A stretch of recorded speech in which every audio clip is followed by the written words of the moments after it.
Hare Krishna, welcome everyone. Please accept humble obeisances, all glories to our Prabhupada.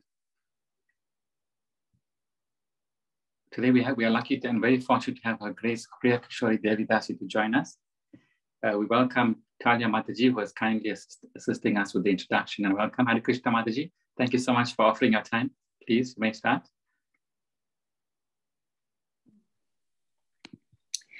Hare Krishna, dearest devotees, and welcome to this evening's program. I just know tonight will be nectar.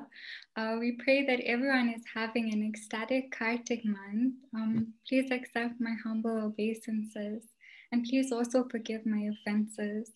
All glories to our merciful Srila Prabhupada, and all glories to our incredible speaker tonight, Her Grace Priya Kishori Devi Dasi. We are extremely fortunate this evening as she has prepared a very beautiful class for us titled Govardana Hill, the Unlimited Shelter of the Lord. So thank you, dearest Priya Kishori, for helping us to prepare our minds and hearts for this most blissful occasion of Govardhan Puja. So for those of you who do not know Her Grace Priya Kishori Devi Dasi, she started her Krishna consciousness journey at the Bhakti Yoga Society at campus, where she met and connected with her beloved and sweet spiritual master, His Holiness Bhakti Chaitanya Swami. She's a very sincere devotee. She's deeply inspired by book distribution and Harinam.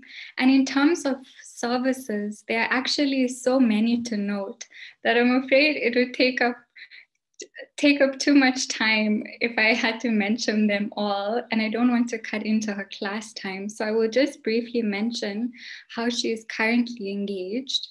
She has recently been given the task of running the book distribution for Durban at Sri Radha Radhanath Temple, Haribol. She serves her spiritual master in many wonderful ways, and one of the ways is that she's a great mentor in his mentorship program. Okay, on this note, I will mention a previous service as it is extremely inspiring. She was instrumental, serving very nicely as an admin for her spiritual master's education team, whereby a record was actually broken for the largest group of devotees who passed their Bhakti Shastri online amidst the COVID-19 lockdowns. So back to her current devotional services. She is a loving servant at Food for Life Durban South, which is based at Sri Radha Radhanath Temple. She's also a paraplanner for NetBank. She's a fun-loving person and one of the most humble people I've met in my entire life. She likes photography. She loves kids. She also makes the yummiest halloumi wraps for Krishna. She is an empowered Vaishnavi and the best friend and kindest sister to many of us who have taken shelter in Srila Prabhupada's movement. So we are so excited and so grateful to welcome Her Grace Priya Kishori Devi Dasi. Hare Krishna. Hare Krishna. Thank you so much, Talia, for such an extensive introduction. But thank you for also being one of my inspirations. And thank you to Paramatma Prabhu for facilitating these wonderful programs.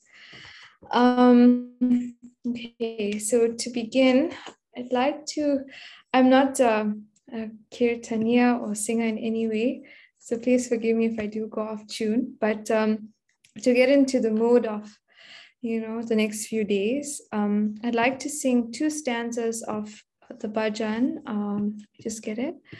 Jai Radhe, Jai Krishna. So we'll just sing up till there. But before we begin, let me read the translation so we can have a good meditation. Excuse me. All glories to Radha and Krishna and the divine forest of Vrindavan. All glories to the 3 presiding deities of Vrindavan, Sri Govinda, Gopinath, and Madan Mohan. All glories to Shamakund, Radhakund, Govardhan Hill, and the Yamuna River, Kalindi. All glories to the great forest known as Mahavan, where Krishna and Balaram displayed all of their childhood pastimes. Oh, so sorry. Okay. I don't have any instruments, so please forgive me for that, but we can clap along. So. Jaya Radhe, Jaya Krishna, Jaya Vrindavan, Jaya Radhe, Jaya Krishna, Jaya Vrindavan, Shri Govinda Gopinata Madana Mohan, Shri Govinda Gopinata Madana Mohan, Shama Kunda Radha Kunda Giri Govardhan, Shama Kunda Radha Kunda Giri Govardhan, Shri Kalindi Jamuna Jaya Jaya Mahavan, Shri Kalindi Jamuna Jaya Jaya Mahavan, Hare Krishna Krishna Krishna Hare Hare, Hare Rama Rama Rama Hare Hare, Hare Krishna Krishna Krishna Hare Hare, Hare Rama Rama Rama Hare Hare, Hare Krishna Krishna Krishna Hare Hare, Hare Rama Rama Rama Hare Hare, Hare Krishna Krishna Krishna Hare Hare, Hare Rama Rama Rama Hare Hare, Jaya Prabhupada Jaya Prabhupada, Prabhupada Jaya Prabhupada, Jaya Prabhupada Jaya Prabhupada, Prabhupada Srila Prabhupada.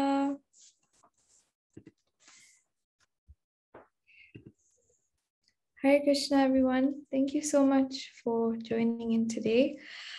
So today we're going to be speaking on my most favorite topic, although I'm not qualified to glorify Govardhan enough, but today's topic is Govardhan Hill, the unlimited shelter of the Lord. So before we begin the class, I'd like everyone, whatever you're doing, just close your eyes. Whether you've had a rough day at work or campus or busy preparing for Diwali, just close your eyes. And from the looks of it, everyone is from Durban except for Kadruta Mataji.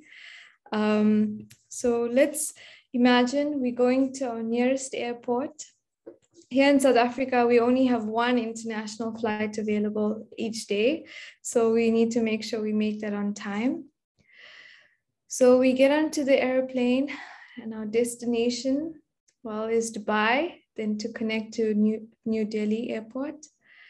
Once we get to Delhi, we find our taxi driver through the rush of the airport buzz and people everywhere.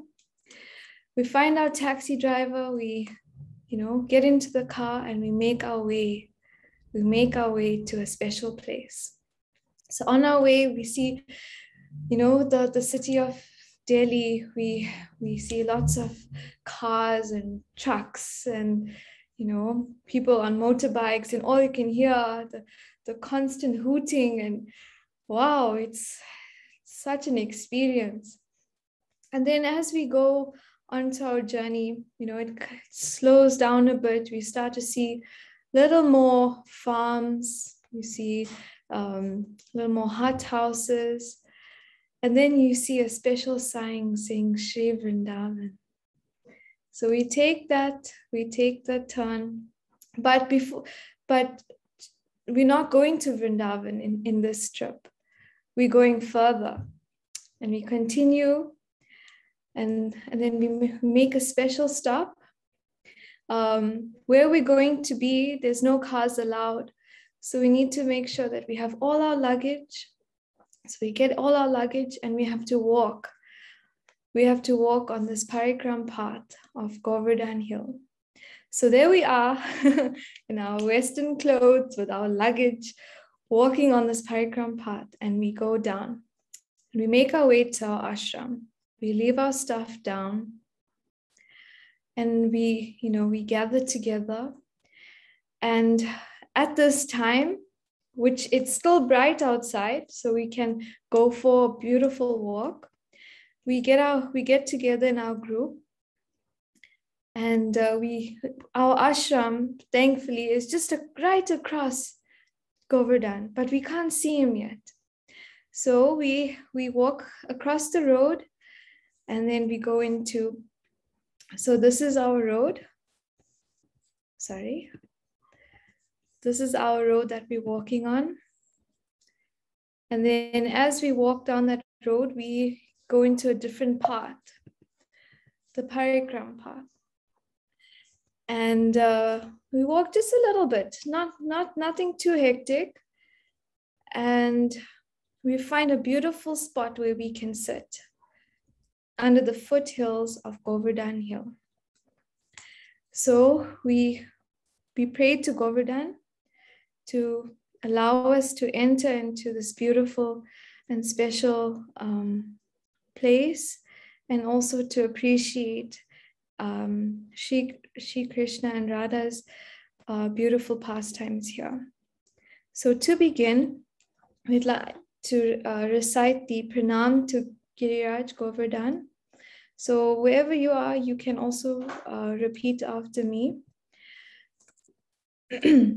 Namaste Girirajaya Shri Govardhana Namine Ashesha Klesha Nashaya Paramananda Daine. Sorry, this is material world. Sari is coming out. So we'll say it 3 times. Namaste Girirajaya Shri Govardhana Namine Ashesha Klesha Nashaya Paramananda Daine. Namaste Girirajaya Shri Govardhana Namine Ashesha Klesha Nashaya Paramananda Daine. And the translation is, let us offer our obeisances to the King of mountains. His name is Govardhan, and he destroys all one's miseries, replacing them with the supreme bliss. So isn't that beautiful? Replaces one's miseries with the supreme bliss. So, before we go into any pastimes, let us offer our obeisances to Srila Prabhupada, who has given us, who has revealed Shri Vrindavan Dham and Govardhan Hill to us. Nama Om Vishnu Padaya Krishna Prashtaya Bhutale Srimate Bhaktivedanta Swaminiti Namine Namaste Saraswati Deve Gauravani Pracharine Nirvishesha Sunyavadi Paschatya Deshatarine Jaya Shri Krishna Chaitanya Prabhu Nityananda Shri Advaita Gadadhara Shri Vas Adi Gaura Bhakta Vrinda Hare Krishna, Krishna Krishna, Hare Hare, Hare Rama, Rama Rama, Hare Hare. Jai Srila Prabhupada. So today we are going to meditate on the pastime of Krishna lifting Govardhana hill. So I know that there's so many, beautiful, details of the story, but I really wanted to take it from Krishna book. And so on this foothills, next to the foothills of Govardhan, where we're sitting, we're going to be listening to this beautiful pastime of Krishna lifting Govardhan hill. So once upon a time, the residents of Vrindavan were preparing for the Indra Puja. And they were making all these different arrangements, gathering all the paraphernalia to worship Lord Indra. And Krishna, being the little boy, he inquires from Nanda Maharaj, Nanda Maharaj, Nanda Baba, why are we doing this worship? And in summary, Nanda Maharaj says, we worship Lord Indra to provide us with rain, as Krishna comes from a Vaishya community. And according to Krishna, he states that Vaishyas have four duties, and that is agriculture, trade, protection of cows, and banking. So with the community that Krishna was living in, they had lots of cows that they were, taking care of, and also their farming. So the residents of Vrindavan would regularly, not regularly, but would prepare a special yagya for Lord Indra, who is the king of heaven, and who controls the rain. So the residents of Vrindavan would pray to Lord Indra so that they could get enough water for their farm crops and to sustain their community. So Krishna, understanding. So we know that Krishna is the Supreme Personality of Godhead, and he is omniscient. And so he knows what's going on presently and what's going to happen in the future.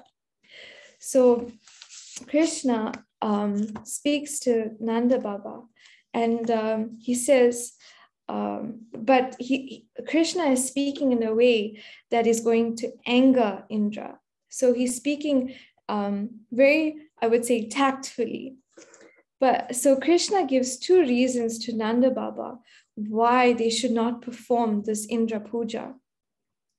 And one of the reasons is that there's no need to worship demigods. And then the second one is, by worshiping the demigod, you are only going to get a temporary result. So, and that result is given by the Supreme Personality of Godhead. So then Krishna mentions that, everything is done by one's karma. If we perform our duty, we will get a result for it. And then I just would like to read something from the Krishna book, which explains this a little further. And Krishna says, I don't think you need to worship any demigod for the successful performance of your agricultural activities. Every living being is born according to his past karma and leaves this life simply taking the result of his present karma. Everyone is born in different types of or species of life according to his past activities, and he gets his next birth according to the activities of this life. Different grades of material happiness and distress comforts, and disadvantages of life are different results of different kinds of activities from either the past or the present life. So Krishna further says, the demigods cannot give any good result to the person who has not executed the prescribed duties. Therefore, demigods are dependent on the execution of duties and are not absolute in awarding good results to anyone. So what that means is there has to be some action for the reward. Whereas if you pray to the Supreme Personality of Godhead, everything can be, rewarded in a spiritual sense. But we'll get to that a little further into the class.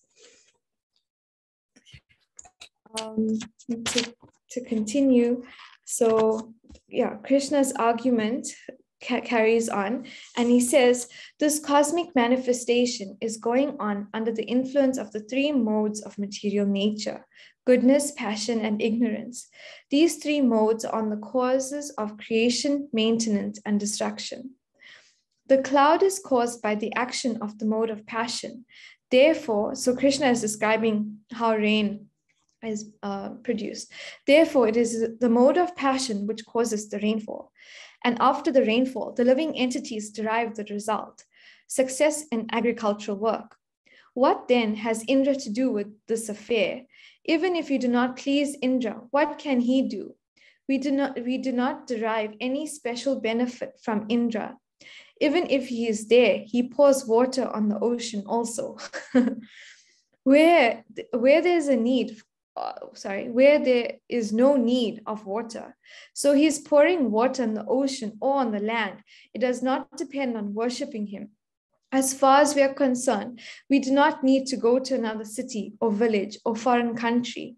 There are palatial buildings in the cities, but we are satisfied living in this forest of Vrindavan. Our specific relationship is with Govardhan Hill and Vrindavan forest, and nothing more. I therefore request you, my dear father, to begin a sacrifice which will satisfy the local Brahmanas and Govardhan Hill, and let us have nothing to do with Indra. So I'd like to show you a picture of Krishna requesting the residents of Vrindavan to abandon this Indra Puja and worship Govardhan Hill. So the residents of Vrindavan, they took all the paraphernalia, all the ingredients, all the items that they were meant to use in Indra Puja, in the worship of Govardhan Hill. And Krishna says it will immediately satisfy. So it immediately satisfies Govardhan Hill and the Brahmanas. So Krishna gives us more detail on how to perform this worship. So it's actually nice to note, with Govardhan Puja coming up on Friday. So if you'd like to take note of this, this is your chance. So Krishna gave the following directions. Number 1, prepare very nice foods of all descriptions from the grain and ghee collected for the yagya. Prepare rice, dal, then halwa, pakora, puri, and all kinds of milk preparations, such as sweet rice, rabri, sweet balls, sandesh, rasgulla, and laddu. And invite the learned Brahmanas who can chant the Vedic hymns and offer oblations to the fire. The Brahmanas should be given all kinds of grain in charity. Then decorate all the cows and feed them well. After performing this, give money in charity to the Brahmanas. As far as the lower animals are concerned, such as the dogs, and the lower grades of people, such as the chandalas, or the 5th class of men who are considered untouchable, they also may be given sumptuous prasadam. After nice grass have been fed to the cows, the sacrifice known as Govardhan Puja may immediately begin. This sacrifice will very much satisfy me. And then Lord Chaitanya also recommends that, that Krishna is worshipable, and so is his land and Govardhan Hill. So to confirm the statement, Krishna said that Govardhan Puja is as good as worship of him. So from that day, Govardhan Puja has been going on. It is also known as Anakutta. There's actually a place in Govardhan called Anakutshetra. So the residents of Vrindavan then perform this beautiful worship of Govardhan Hill. And it says that Nanda Maharaj and the cowherd men had called in the learned Brahmanas, and they began to worship Govardhan Hill by chanting Vedic hymns and offering prasadam. The inhabitants of Vrindavan assembled together, decorated their cows, and gave them grass. They kept the cows in the front, and they began to circumambulate Govardhan Hill.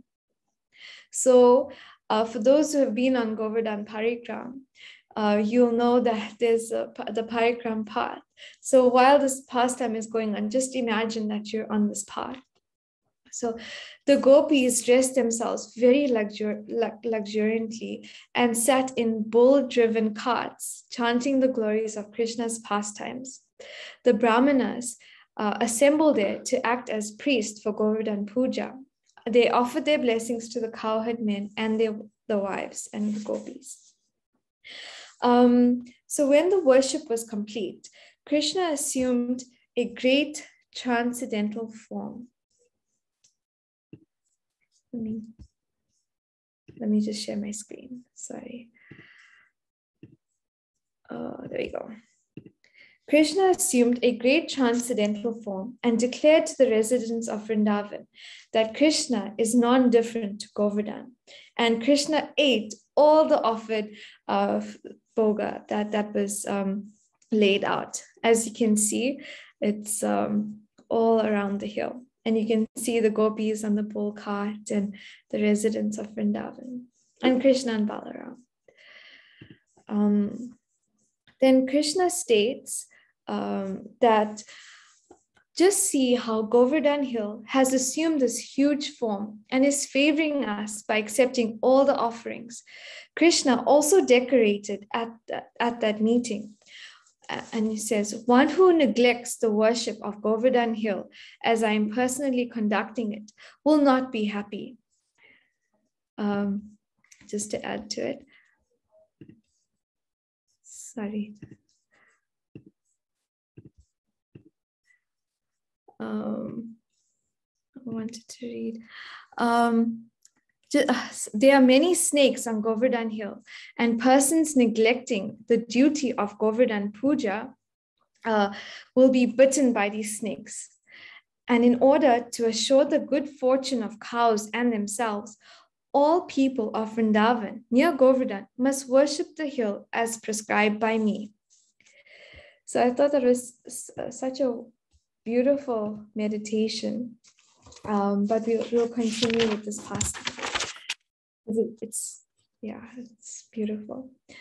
Lord Indra, now after this worship of Govardhan Hill, Lord Indra became very angry that this worship to him had stopped, and then he looked down and he saw the residents of Vrindavan listening to the small boy, and then because Lord Indra didn't know that Krishna was the Supreme Personality of Godhead, he actually vented his anger towards the residents of Vrindavan. And for those who may know, what was the cloud that Lord Indra called upon? You can type it in the chat box if you like.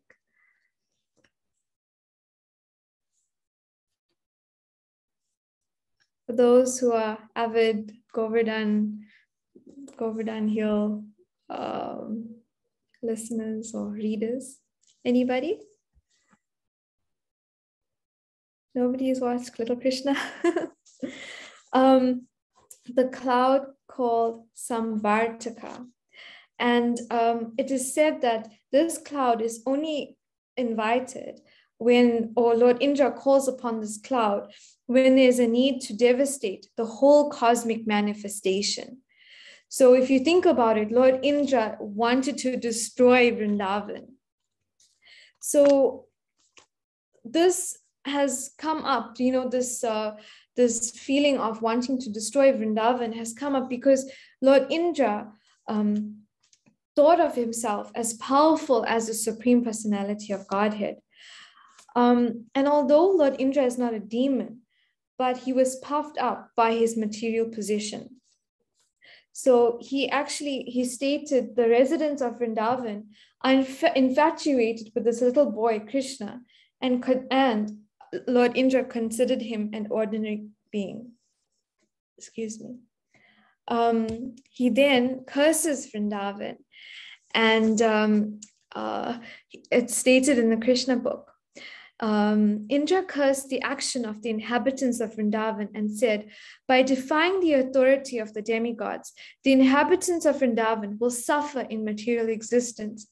Having neglected the sacrifice to the demigods, they cannot cross over the impediments of the ocean of material existence. Lord Indra further declared, these cowherd men in Vrindavan have neglected my authority on the advice of this talkative boy who is known as Krishna. He is nothing but a child, and by believing this child, they have enraged me. Thus, he ordered the Samvartika cloud to go and destroy the prosperity of Vrindavan. The men of Vrindavan, said Indra, have become too puffed up over their material opulence and are overconfident to the presence of their tiny friend Krishna. He is simply talkative, childish, and unaware of the complete cosmic situation. Although he is thinking himself very advanced in knowledge, because they have taken Krishna so seriously, they must be punished. They should be destroyed with their cows. In this way, Indra ordered the Samvartika cloud to go to Vrindavan and inundate the place. Then when King Indra ordered the Samvartika and companion clouds to go to Vrindavan, the clouds were afraid of doing this mischief. But Indra assured them, he said, you go ahead and I will also go, riding on my elephant, accompanied by great storms, and I shall apply my strength to punish the inhabitants of Vrindavan. So I'll just show you a picture of Lord Indra before we continue.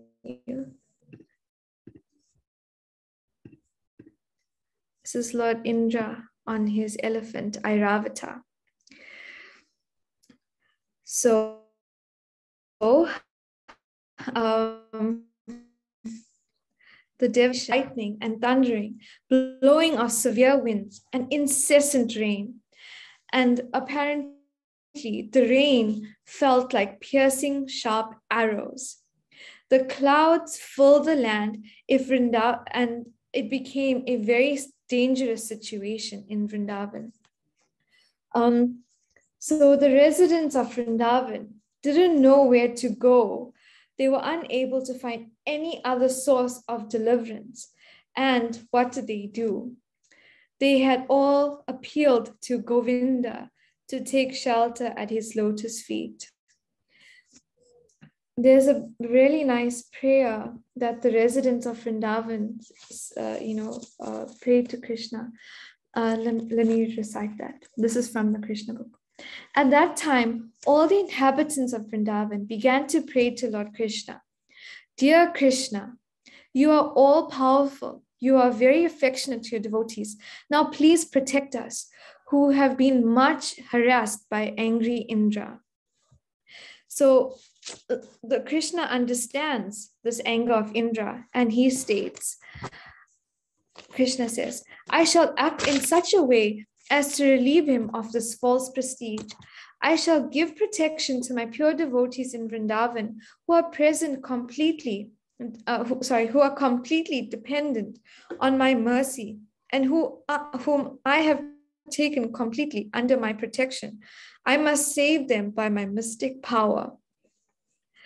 Then Lord Krishna also says, my dear brothers, my dear father, my dear inhabitants of Vrindavan, you can now safely enter the umbrella of Govardhan Hill, which I have just lifted. Don't be afraid of the hill and think that it will fall from my hand. You have been too much afflicted from the heavy rain and strong wind. Therefore, I have lifted this hill, which will protect you like a huge umbrella. I think this is a proper arrangement to relieve you of your immediate distress. Be happy along with your animals underneath this great umbrella. And the residents of Vrindavan remained. So let me show you the picture. Sorry. The residents of Vrindavan remained under the shelter for 1 week without being disturbed by hunger, thirst, or any other discomfort. And it makes you think, one day, to fast or just half a day of a dry fast, we become so, I'm talking about myself personally, but we become so parched and, we desire to eat. But here, the residents of Vrindavan, they were not disturbed by any of that for 1 whole week. As you can see, the beautiful aspect of, this pastime is how all the different devotees were under the shelter of Krishna all together. Normally, Krishna has his pastimes with the Gopas or with the Gopis or with Mother Yashoda or the cowherd men. But here they're all together with their cows. So it's such a beautiful sight. And it is also stated that they were simply astonished. The residents of Vrindavan were simply astonished to see how Krishna was holding up the mountain with his little finger of his left hand. It's also said that Krishna is described as lifting Govardhan Hill like a child lifts a mushroom. So, so at this time, Krishna became known as the lifter of Govardhan, Giridhari. That's such a beautiful, beautiful name. And then after the 1 week of storms and, heavy rainfall, but with Krishna giving the residents of Vrindavan shelter, Lord Krishna then places Govardhan Hill back. And it's stated in Krishna book, when everything was done, all the inhabitants of Vrindavan approached Krishna with feelings of love and embraced him with great ecstasy. The gopis, being naturally very affectionate to Krishna, began to offer him yogurt mixed with their tears, and they poured incessant blessings upon him. Mother Yashoda, Mother Rohini, Nanda, and Balaram, who is the strongest of the strong, embraced Krishna one after another, and from spontaneous feelings of affection, blessed him over and over again. So after this incident, the Supreme Personality of Godhead, surrounded by his dear friends and animals, returned to their home. And as usual, the gopis began to chant the glorious pastimes of Lord Krishna with great feeling, for they were chanting from the heart. So that's one aspect of the pastime. And if you read the Krishna book, or even Srimad Bhagavatam, it's, I'll just tell you from Srimad Bhagavatam what the reference is, but it's Canto 10, chapter 24, right up to chapter 27. So in Srimad Bhagavatam and Krishna book, after this pastime, there's a beautiful chapter called Wonderful Krishna. And if you get to do anything in the next 2 to 3 days or whenever, as soon as possible, it would be wonderful for you to read this chapter 26, Wonderful Krishna. It has beautiful descriptions of the Lord. And I'll just read the last paragraph, which describes Krishna.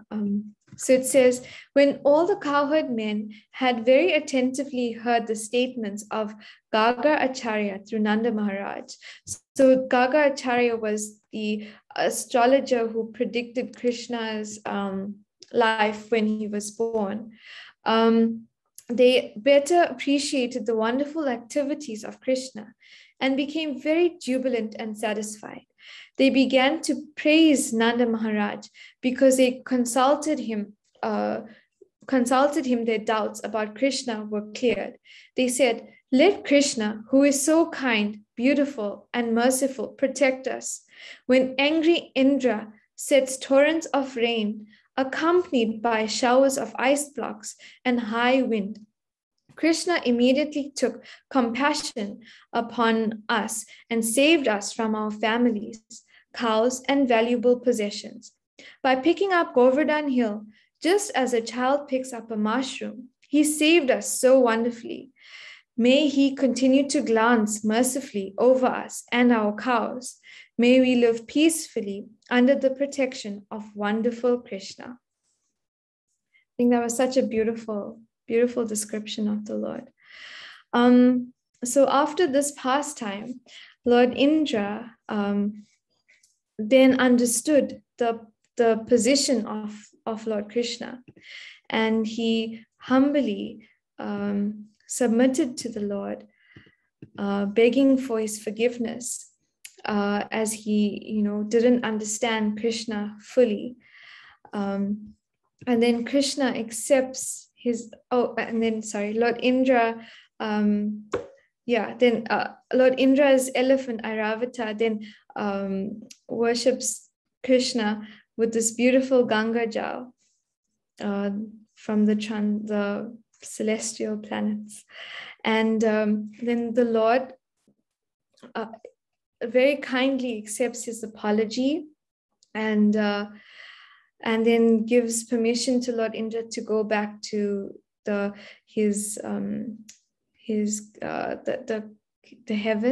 heavens, because he is the king of heavens.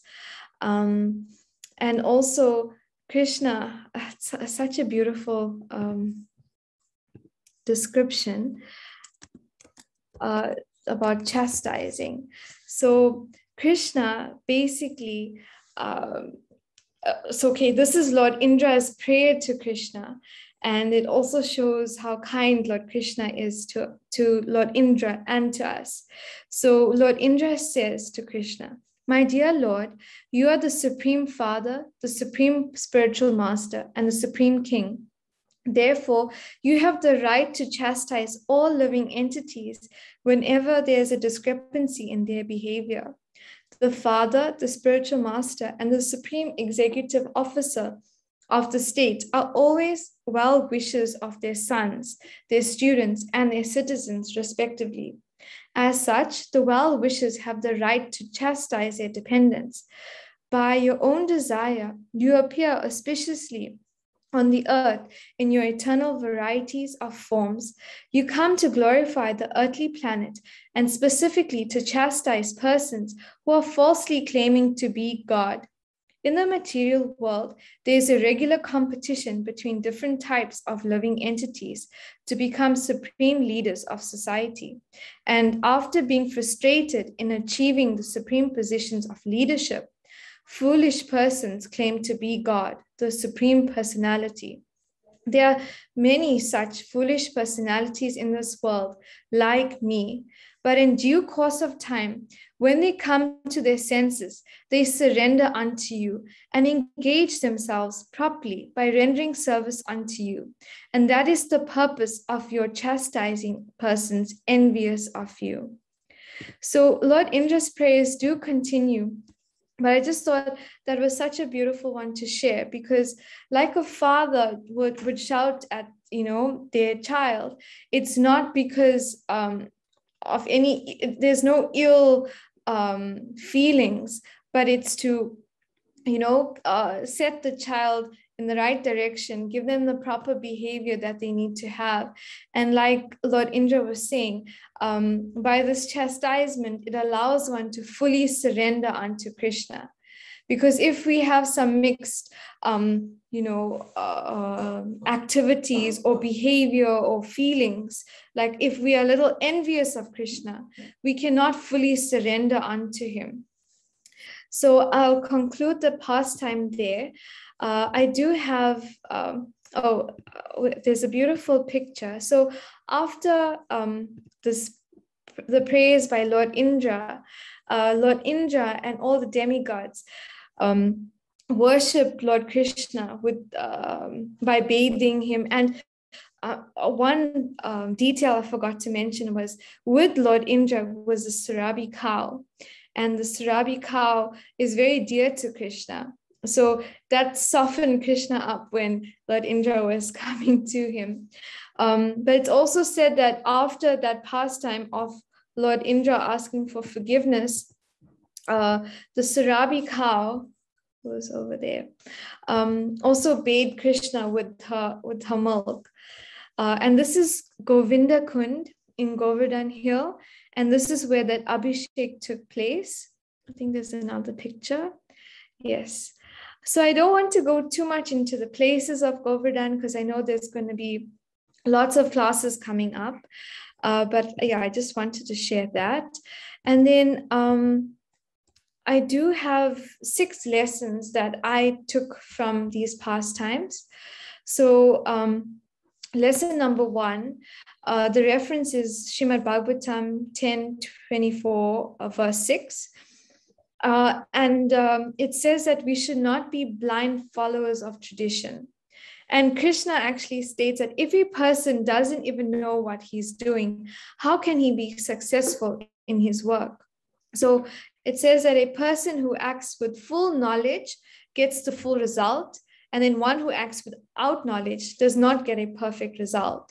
So I think with especially those following religion, and especially when it's been passed down over generations, and we sometimes lose the meaning of it, we don't actually get that full result as it was intended.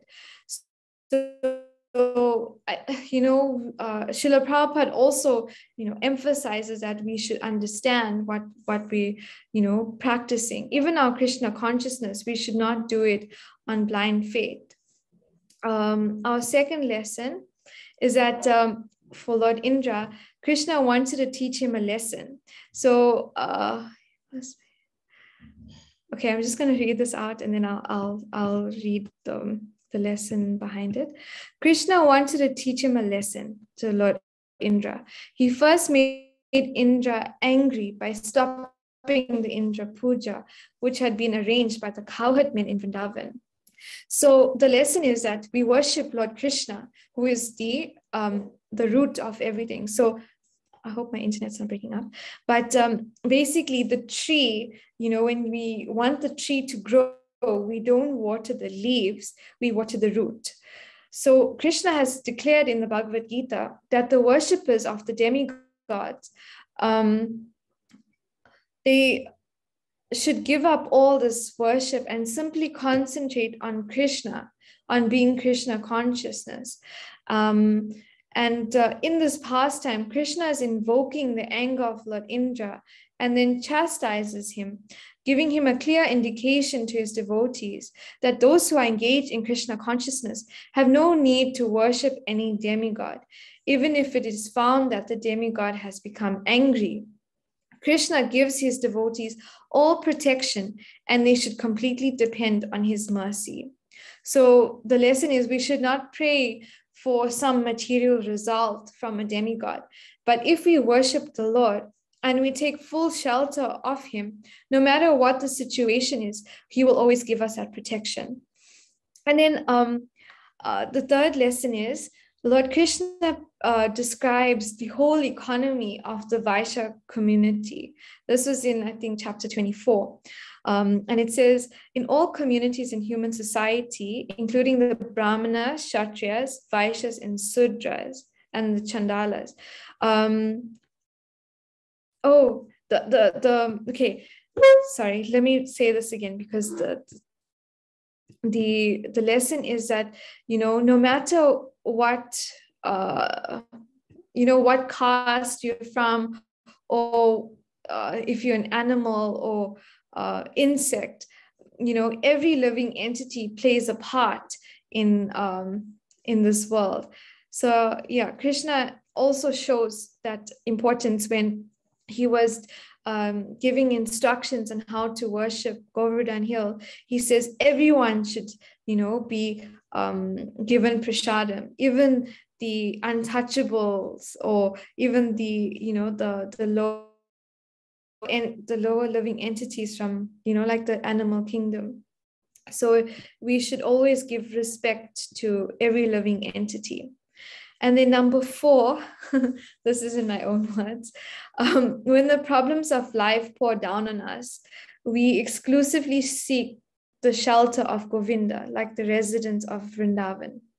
So I'm not sure if anyone has experienced like when every single thing in life can go wrong, it just does. And all at once, it's not just like one on one day and one, it's everything on one day, and sometimes we lose hope, or we start to question, why we doing certain things, or, does this process even work?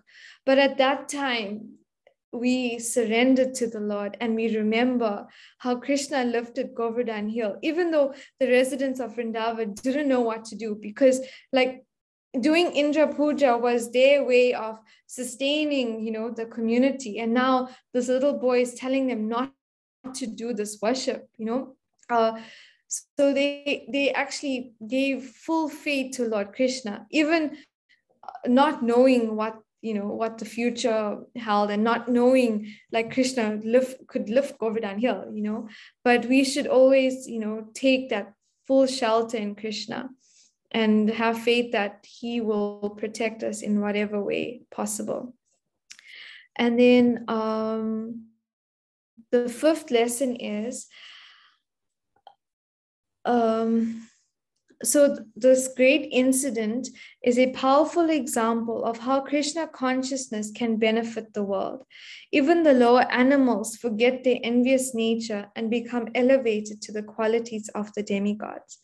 So the point is here that even animals, in this pastime became attracted to Lord Krishna, and they forget, that mentality of like, this is mine, that's mine, like animal instinct, we go out, animals go for their prey, and like, they very territorial, they very like, they run off, eat, sleep, mate, and defend. But when you become Krishna conscious, and everything that they had was like for the pleasure of Lord Krishna, then even the lowest animals can become elevated to the qualities of demigods. I thought that was such a beautiful point. And then the last lesson, I think, was very important for me, and I'm sure everyone else who can also relate to it in some way. But it stated that Lord Indra, he is a devotee, so he's not a demon. So actually, Lord Indra, this pastime is a very big lesson for us, because Lord Indra is a devotee, but he still got caught in the trap of wanting to become the controller. So, being in ISKCON and being, trying to practice, devotional service, we sometimes are given, roles of leadership, or, roles where we feel like we have some control. But that is where, this mood of being Das, Anudas, the servant of the servant of the servant of the Supreme Lord, we can take this lesson that actually we are not the controllers. And it shows that, if Indra, who is a great demigod, can fall into that trap, who are we? We are probably thinking that we're the controllers every second of our lives. So we have to really, constantly remind ourselves that we are actually the servant of the servant of the servant. So yeah, I think that was one of the lessons that I really took from this past time. And then yeah, just on Govardhan Hill, there was this really beautiful, so like Talia mentioned earlier, I'm a disciple of His Holiness Bhakti Chaitanya Swami, who is a very dear representative of Srila Prabhupada. And before COVID, we used to go on a lot of, not a lot, I've been for 2 Govardhan parikrams with Miraj. And Govardhan has become very special to me. When you go there, and for those who have been, it would be nice for you to share, your experiences after. But Govardhan is just a beautiful feeling that you get there, and you're surrounded by these different pastimes, or pastime places of the Lord. And although this class is about Lord Indra and Krishna lifting Govardhan Hill, but there's so many pastimes that happen on, around Govardhan. And when things are a lot safer, I'd really encourage everyone to go. But I just like to share this description, which thereafter I'll share a quick video. So Miraj has this book. I'm not sure if everyone has it, but Govardhan, the hill that fulfills all desires. It's a very beautiful book that describes Govardhan in so many ways and all the different pastimes.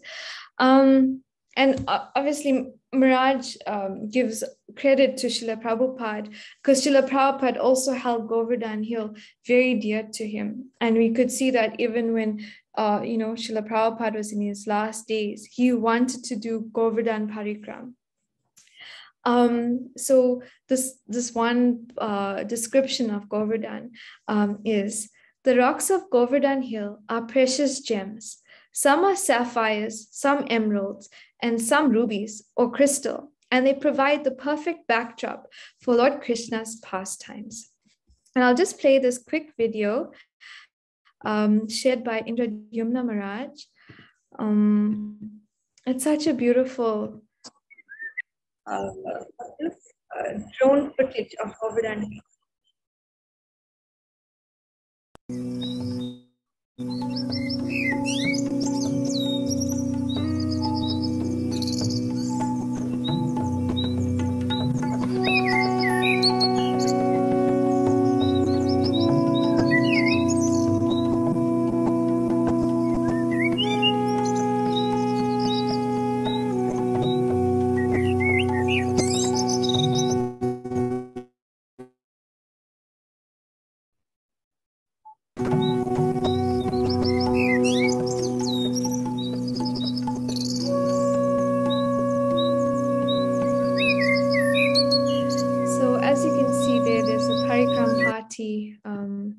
Visiting the different places of the Lord. So that's the video that I wanted to share. And then there's one of my personal favorite places in Govardhan is the ISKCON temple. It's called the Bhaktivedanta Ashram, and it was built by His Holiness Tamal Krishna Maharaj and Giriraj Maharaj. It's really peaceful and very quiet, Personally, I don't like crowds. And when you go to these parikram or, places of pilgrimage during Kartik especially, it becomes very crowded.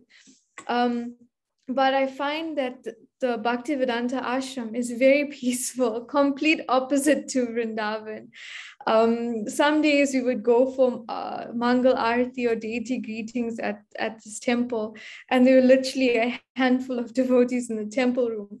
Whereas if you were in Vrindavan, there were, you couldn't even find a spot, and you get elbowed here and there, because it's just, everyone wants to see the Lord. So yeah, this is the beautiful temple. It's on the Parikram path of Govardhan. And these are the beautiful deities, Krishna Balaram. This is Lord Krishna, and that's Balaram, near Govardhan Shilas. So Govardhan Hill is non-different to Krishna, although he's in the mood of a devotee, and you'll see that you'll hear in different classes of how he is, but but he is also non-different to Krishna. So Govardhan Shilas can be worshipped like the deity of Krishna. So that's Krishna Balaram. Gaurani Thai, they're really merciful. It's a very, small altar, but it's very sweet. And then, and then you get Srila Prabhupada in this palace. It's so beautiful. And then down here in this picture, we have the Pushpa Samadhi of His Holiness Tamal Krishna Maharaj, because he played a really big part in building this temple. So that's my personal favorite place of Govardhan Hill. And I'd like to pay our humble and grateful respects to Srila Prabhupada for allowing us to hear about this pastime, and to also for also revealing these beautiful places to us. Now to end our session for today, let's go back to this beautiful foothills of Govardhan. And we offer our humble respects, our gratitude, and just for being here, And we'll say the pranam mantra again to Giriraj Govardhan. Namaste Girirajaya Shri Govardhana Namine Ashesha Klesha Nashaya Paramananda Daine. Shri Giriraj Govardhan ki Jai. Thank you so much. Hare Krishna. Thank you so much, Hari Paul. That was amazing. So thank you so much, dearest Priya, Kishori, Devi, Dasi, for this most loving and sweetest presentation on Govardhan Hill. You are certainly following in the lotus footsteps of His Holiness Bhakti Chaitanya Maharaj by so expertly narrating to us these wonderful pastimes. I want to say, Anyo, give us more nectar. And this is just the beginning, because we have so many festivals coming up. And can I just say that, sorry, my presentation was extremely, small, and you're going to hear from many great devotees over the next few days. So please make the most of it and drown yourselves into the mercy of Govardhan. Yeah, there are so many wonderful exciting opportunities coming up as well at Sri Sri Radharana Temple. I think the booking link has also gone out for the festival program. The Saturday at Radharana Temple and the Sunday at the Goshala, as well as the full morning program on Friday morning. So yeah, so does anyone have any questions or any comments or realizations that they'd like to share? Please feel free to write in the chat box, or you can raise your hand as well, unmute, and ask Priya Kishori any question or share any pastime or realization. She did ask if anyone has ever been to Govardhan Hill, if they'd like to share any of their experiences. So please feel free to unmute. I guess while we wait, I do have a question. If anyone here, like, how could we get a copy of Bhakti Chaitanya Maharaj's book, that you showed us this evening.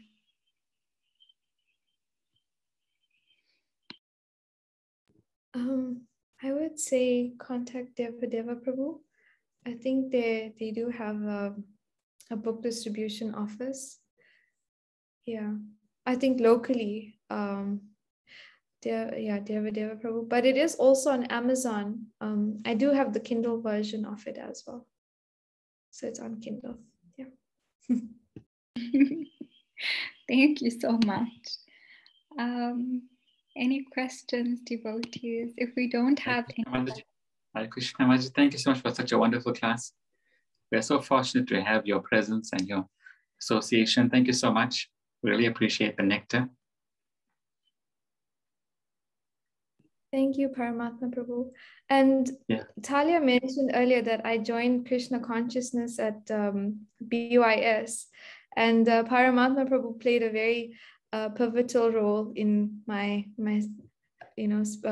spiritual journey. So thank you so much, Prabhu, for all that you do and for keeping these programs alive. And may it continue and grow bigger and bigger. In fact, I can remember those days. If you don't mind me saying, Mataji, Priya Kishori, when I used to see her, she was always very enthusiastic. The BYS group will come and she'll always look forward to be of service, and she'll always be happy to sing and help out.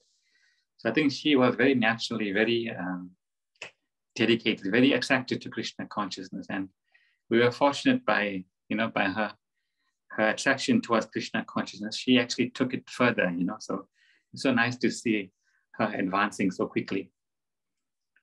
And Mataji, wish you well in your spiritual journey. And also we hope to hear more classes from you as well, Mataji, if you can share more of the pictures that you showed us. Because you're also very enlivening. Yesterday we had Surabhi Mataji, her class was also very nice. So we also hope that both of you can do more classes with us and encourage the others as well. Thank you, Mataji. Hare Krishna. Please accept my humble obeisances. All glories to Srila Prabhupada. Thank you, Prabhu. All glories to Srila Prabhupada.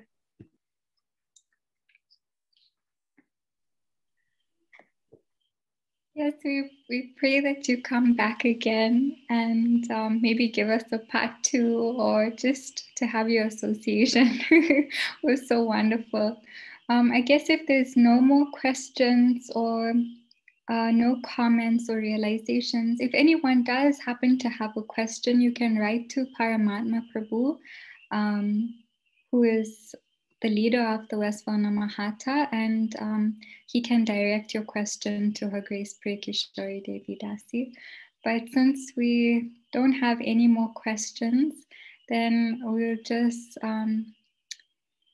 conclude here. Let us just offer our obeisances. Panchakalpa Tarubhyascha Kripa Sindhuvecha Patitanam Pavanebhyo Vaishnavebhyo Namo Namaha. Thank you so much, everyone, for joining, and thank you so much to Her Grace Priya Kishori Devi Dasi for this most wonderful and ecstatic class this evening. Hare Krishna. Hare Krishna. And thank you, Mataji. For tomorrow. Thank you, Hare Krishna.